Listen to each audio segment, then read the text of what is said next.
අයිබෝන් සියදුනාටම තෙරුවන් සරණයි. අද ඔයගොල්ලන්ට කියලා දෙන්න හදන්නේ සෑම තැනම වැවෙන ඕනම තැනක වැවෙන දිව්‍ය ඖෂධයක් ගැනයි. නිදිකුම්බා ඖෂධ ශාකය ගැන තමයි අද ඔයගොල්ලන්ට කියලා දෙන්න හදන්නේ ඖෂධ ගුණය ගැන. ඉතින් අපේ මුතු මිත්තෝ පෙළපත් නාමය විදිහට මේකට නිදිකුම්බා කියන නාමය යොදාගෙන තියෙන්නේ.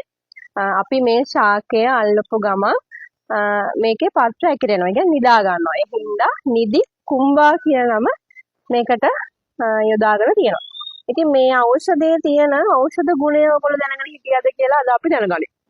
මේක සාමාන්‍යයෙන් අපේ ශරීරයේ සෑම රෝගයකටම ගන්න අත්බෙහෙතක්. සාමාන්‍යයෙන් ශරීරයේ උෂ්ණ අවම කරගන්න මේ ශාකයේ පස්පංගුවම ගන්නවා.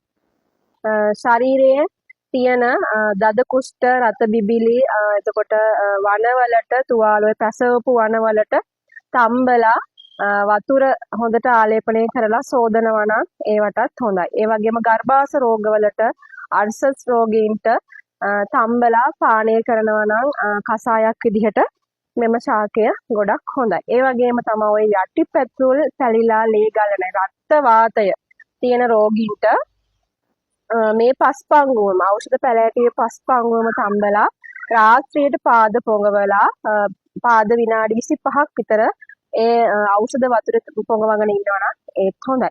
එතකොට කටියට තියෙයි ප්‍රශ්නයක් පාදවල පැලීම් අඩු වෙනකොට හිසට වාතය ගහන්නේ නැද්ද? ඉතින් ඒකට උත්තරයක් විදිහට කියන්න මේ ශාකයේ කොළ ටික අරගෙන කොටලා උදේට 12ට ඉස්සරලා හොඳට යුෂ ටික හොඳට ඔළුවේ හිස් කබලේ දාලා විනාඩි 15ක් 20ක් විතර තියලා ස්නානය කරන්න.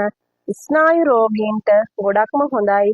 තම්බලා වතුර අරගෙන හොඳට මුළු ශරීරෙම තවන්න ඔය ස්නායු රෝගීන්ට ගොඩක් හොඳයි. ඒ වගේම තමා වෙරිකෝස් නැත්තම් නහර ගැට ගැහිලා තියෙන රෝගීන්ට මේ කොළ හොඳට කොටලා අරගෙන කොළ යුෂ හොඳට විනාඩි 20ක් විතර ඒ නහර ගැට ගැහිච්ච තැන්වල ගාලා තියලා උණු ජලයෙන් සෝදා හරින්න. මේ ඖෂධය මීට වඩා තව ගොඩක් දේවල් වලට යොදා ගන්නවා. ඉතින් ඕගොල්ලන්ට පුළුවන් කපලා විනාශ කරගන්න නැතුව ආරක්ෂා කරගන්න.